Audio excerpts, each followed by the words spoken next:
খুব সহজ ব্যাপার। অনেকেই আমাদেরকে বলছে দাদা মেজানাইন ফ্লোর, সেটা আবার কি?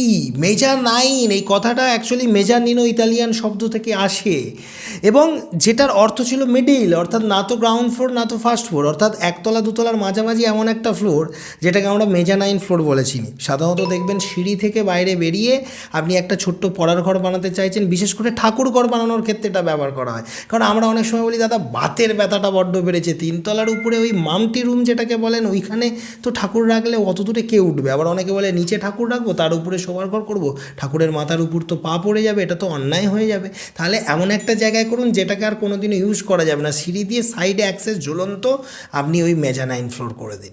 ওই মেজানিনো কথাটা ইতালিয়ান শব্দ, যেটা আপনারা অনেকেই জানেন না, যার অর্থ মিডিল, এবং মিডিল ফ্লোর অর্থাৎ মাঝের কোনো একটা ফ্লোর বোঝাতে ব্যবহার করা হয়। কিন্তু এই ধরনের রুম করলে সমস্যা কি, প্রতিবার যখন করবেন আপনাকে এইভাবেই করতে হবে, অর্থাৎ মেন রুফের সাথে এ কিন্তু অ্যাডজাস্ট হবে না।